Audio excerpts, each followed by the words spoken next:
En direct de la Foire du Livre, nous recevons Patrick Weber. Bonjour Patrick. Bonjour Monsieur Depasse.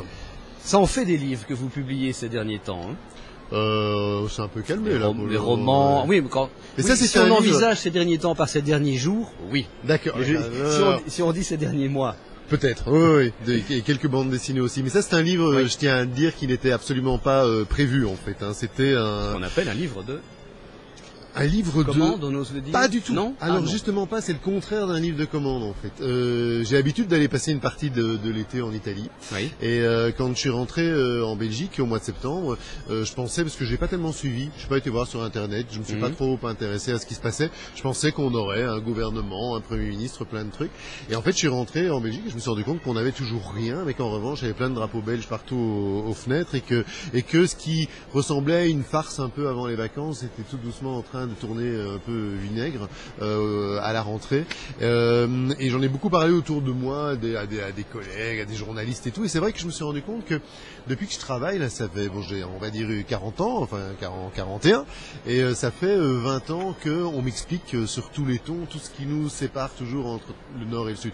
Et je suis tout à fait d'accord qu'il y a plein de trucs qui nous séparent, on est tout à fait d'accord sur ce plan-là, mais on nous a expliqué que non seulement on travaillait différemment, on pensait différemment, on mangeait différemment, on faisait l'amour différemment, tout est différent. Je veux dire, moi j'ai travaillé dans la presse féminine, on nous explique qu'on s'habille différemment au nord et au sud. C'est quand même assez surréaliste quand on sait qu'aujourd'hui les multinationales vendent les mêmes fringues de San Francisco à Shanghai en passant par Ouagadougou. J'exagère un peu, mais pas tellement. Oui. Je dis, mais nous, non. En Belgique, dès qu'on fait 3 mètres, on tombe dans la 4e dimension et tout est différent. Et ça m'a vraiment énervé et je me suis dit, tiens, je vais faire un article, j'ai consacré un article dans un magazine à quelques bonnes raisons quand même de continuer à vivre ensemble. Mais en clair, qu'est-ce qui peut encore nous réunir?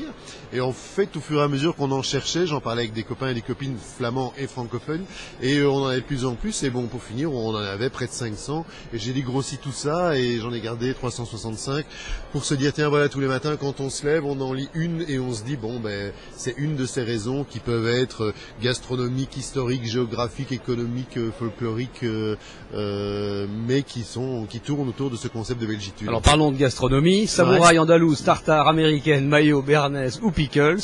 En Belgique, toute la question est de savoir à quelle sauce on va être mangé. Et on le sait toujours pas d'ailleurs, très clairement. Moi, j'ai l'impression qu'on risque d'être mangé un de ces jours à la sauce samouraï, mais ça n'engage que moi. Alors ça se présente comme ça? Alors ça se présente en fait comme et ça c'est pas mon idée, donc j'en parle facilement. C'est un plan de Hucle de Rook, voilà, vu de très près. En fait non, c'est une vraie carte de Belgique, donc c'est un vrai plan, c'est un vrai ersatz de plan de Rook, mais complètement mélangé. C'est-à-dire qu'en fait, en gros, on a pris la carte de Belgique, on l'a mélangé. On s'est dit le problème, c'est que les gens se parlent pas. Alors là, par exemple, vous voyez on se retrouve avec un Knock Ace qui doit se retrouver quelque part dans les Ardennes. En revanche, vous allez trouver Redu à la côte, à côté d'Ostende. On s'est dit pour que les gens se parlent, en fait, il suffit de changer les villes de place. Et en fait, fondamentalement, si vous aviez un voisin flamand, un voisin francophone et comme ça, d'Arlon jusqu'à La Panne, eh bien les choses seraient vraiment beaucoup plus simples. Et ça, c'est vraiment une idée des graphistes et j'ai trouvé ça rigolo. Mais tout est identique, il n'y a que les villes qui ont déménagé en fait. C'est vrai que pourquoi pas mélanger les villes, puisque si on se séparait, il faudrait de toute façon continuer à travailler ensemble. Mais c'est évident, parce que on est déjà en train maintenant d'essayer de faire des accords de collaboration économique transfrontaliers entre guillemets, alors qu'on est toujours un pays.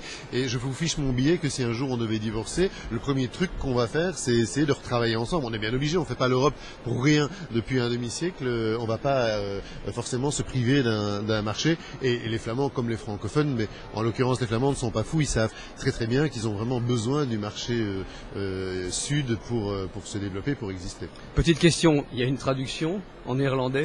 Alors, eh bien non, et en fait, pourquoi il n'y a-t-il pas de traduction? Vraiment, on a fait ce livre en catastrophe parce qu'il a été fait en un mois. Et le planning de l'Anneau, puisque c'est paru chez Racine, l'Anneau c'est le pendant et propriétaire d'ailleurs flamand de la maison d'édition, n'avait pas de place dans son planning de parution pour la fin de l'année. Et maintenant, il trouve qu'on a un peu dépassé le truc et que les gens ont envie d'entendre parler d'autre chose.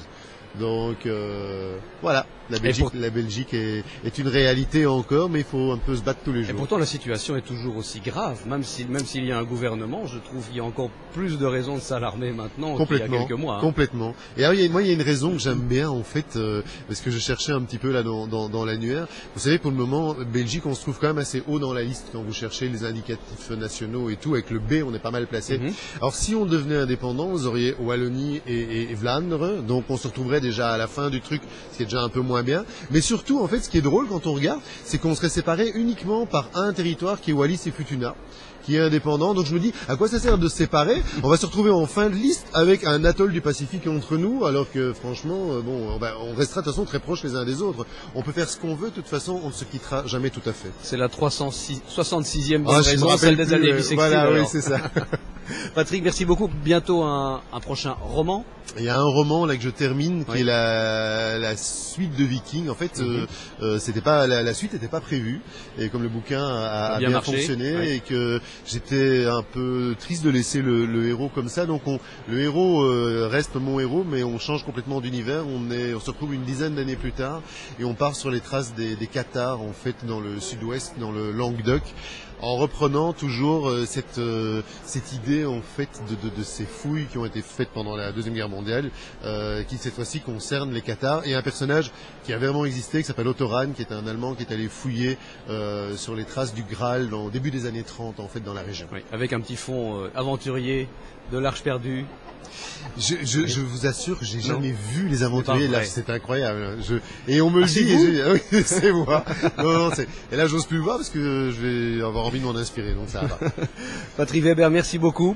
Si vous êtes un peu déprimé par le séparatisme belgicain ambiant, voici donc 365 raisons de rester belge, paru aux éditions Racine. Merci. Merci.